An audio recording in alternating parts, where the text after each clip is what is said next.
नमस्कार दोस्तों, मैं हूं डॉक्टर अनंत राठी, मनोचिकित्सक एवं नशा मुक्ति विशेषज्ञ, बीकानेर, राजस्थान से। दोस्तों, बहुत से लोगों का ये मानना होता है कि मनोचिकित्सक यानी साइकियाट्रिस्ट जो है वो सिर्फ नींद की दवा ही देते हैं और इसलिए वो मनोचिकित्सक को दिखाना नहीं चाहते हैं। उनके मन में ये गलतफहमी होती है कि साइकियाट्रिस्ट के पास गए मतलब वो नींद की दवा देंगे। अभी कुछ दिन पहले ही मेरे पास एक 24 वर्षीय नवयुवक आया था जो ये कह रहा था कि सर, मेरे घर वाले मुझे आने देना नहीं चाह रहे थे आपके पास, लेकिन मुझे पता है, मैं पढ़ा लिखा हूँ, मुझे बहुत घबराहट हो रही है, मैं अपने काम में फोकस नहीं कर पा रहा हूँ, अजीब सी बेचैनी, टेंशन महसूस कर रहा हूँ और मुझे पता है कि मुझे साइकियाट्रिस्ट से मिलना चाहिए, मनोचिकित्सक से संपर्क करना चाहिए, लेकिन मेरे घर वाले ही या मेरे दोस्त ही मुझे जाने से रोक रहे हैं। उनका ये कहना है कि मनोचिकित्सक तेरे को नींद की दवा दे देंगे, तुझे सुला देंगे और फिर तू जो काम कर रहा है वो भी नहीं कर पाएगा। तो इसलिए वो मेरे को कई दिन से नहीं आने दे रहे थे, पर मैं फिर भी समय निकाल के आपके पास आया हूँ उनसे बचते बचाते। तो डॉक्टर साहब, आप ही मुझे बताइए कि क्या मनोचिकित्सक सिर्फ नींद की दवाई देते हैं? तो दोस्तों, ऐसा ही एक इंसिडेंस 5 दिन पहले भी हुआ था, जिसमें भी जो रिश्तेदार हैं वो मरीज को यहाँ साइकियाट्रिस्ट के पास नहीं लाना चाह रहे थे।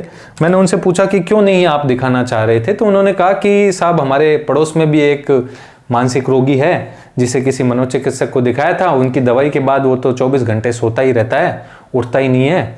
अभी थोड़े दिन 4 ही दिन हुए हैं उसको दवाई दिलाए हुए, लेकिन वो सोता ही रहता है, उठता है नहीं।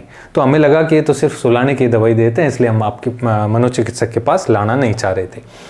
तो दोस्तों, इस तरह की जो समाज में काफ़ी कॉमन एक भ्रांति है कि मनोचिकित्सक सिर्फ नींद की दवाई देते हैं।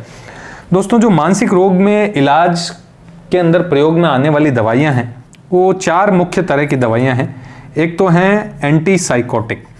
ये कब दी जाती है? जब पर्सन साइकोटिक होता है, यानी उसके दिमाग में गलत विचार आते हैं, जैसे बहुत ज़्यादा वहम आने लग गए हैं, या वो पागलों जैसी हरकत करने लग गया है, या वो बहुत ज़्यादा अग्रेसिव हो गया, गुस्सा बहुत ज़्यादा आ गया, तोड़ फोड़, लड़ाई झगड़ा, मारपीट कर रहा है।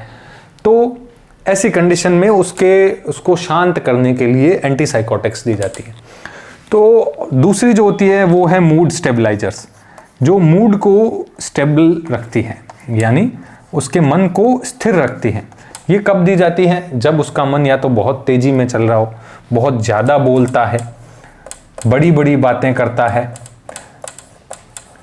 बहुत ज़्यादा घूमता फिरता है, अपने आप को बड़ा आदमी समझता है, इस तरह, या फिर मूड बहुत ही नीचे चला गया है, उदासी की अवस्था आ गई है, जिसे हम बाइपोलर डिसऑर्डर कहते हैं। इसके बारे में आप मेरे एक वीडियो में देख सकते हैं। तो उन लोगों में मूड स्टेबलाइजर्स दी जाती है। थर्ड जो होती हैं वो होती है एंटी डिप्रेसेंट्स। जब डिप्रेशन का नाम तो बहुत ही लोगों ने सुन ही रखा है। सन 2020 के बाद सबसे ज़्यादा जो कोई बीमारी जिसके कारण लोग अपना कार्य अच्छे से नहीं कर पाते, उसमें टॉप पे है डिप्रेशन, और दुनिया भर में सबसे ज़्यादा डिप्रेशन के मरीज भारत में ही पाए जाते हैं। तो जब डिप्रेशन को ठीक करना हो तो एंटी डिप्रेसेंट हमें उस व्यक्ति को देनी पड़ती है। चौथा जो ग्रुप होता है इम्पॉर्टेंट, वो होता है सेडेटिव एंड हिप्नोटिक्स। मतलब जो या तो उसको थोड़ी सी डिजीनेस यानी नींद सी पैदा करें, या फिर उसको पूरी तरह ही नींद में सुला दें। तो सेडेटिव एंड हिप्नोटिक्स एक ग्रुप होता है जो नींद के लिए ही पर्टिकुलरली दिया जाता है। तो ये 4 तरह की दवाइयाँ होती है जो मानसिक रोगों के इलाज के लिए काम में ली जाती है। अब होता क्या है दोस्तों कि जो भी मानसिक रोग होते हैं उनमें ज़्यादातर रोगों में जो पहला लक्षण आता है वो यही आता है कि उस व्यक्ति को नींद आना कम हो जाती है, या फिर लेट आती है, या फिर नींद सुबह जल्दी खुलती है, या फिर नींद टूट टूट के आती है, बार बार बीच बीच में उठ जाता है, या फिर सपने बहुत आते हैं। तो इस तरह नींद उनकी डिस्टर्ब ही रहती है। तो ऐसी कंडीशन में उस व्यक्ति का जो रोग है, जिस तरह का भी उस रोग के इलाज में हम जो दवा सेलेक्ट करते हैं वो दवा इस तरह की सेलेक्ट करते हैं कि जिसका साइड इफेक्ट ऐसा हो कि उससे नींद आती हो, ताकि उसका ये काम भी हो जाए कि उसे नींद कम आ रही है रोग के कारण, तो उसे नींद भी अच्छे से आने लग जाए और उसका जो भी रोग के अन्य लक्षण है वो भी कंट्रोल में आने लग जाए। तो इस तरह से साइकियाट्रिस्ट या मनोचिकित्सक जो होता है वो दवा का चुनाव करता है। अगर व्यक्ति को नींद की प्रॉब्लम है तो वो ऐसी दवाई देगा जिससे उसको नींद आती हो। अब क्या होता है दोस्तों कि ये जो नींद का साइड इफेक्ट है इन दवाओं का, वो क्या शुरुआत के 1 हफ्ते तक लगभग रहता है, 1 हफ्ते तक ज़्यादा रहता है। जैसे जो कोई व्यक्ति है मान लो जो मानसिक तौर पे बीमार है, डिप्रेशन का मरीज समझ लो, उसको पिछले 10 दिन से नींद कम आ रही है, सुबह जल्दी आंख खुल जाती है, तो अब जैसे ही हम उसको दवा देते हैं एक बार, तो ये पिछले 10 दिनों से जो भी नींद की कमी है ना, ये दवा देने पे निकलेगी, तभी उसका दिमाग रिलैक्स होगा। तो उसे दवा देते ही शुरुआत में 1 हफ्ते तक उसे नींद ज्यादा आती है, ये होता है, ठीक है।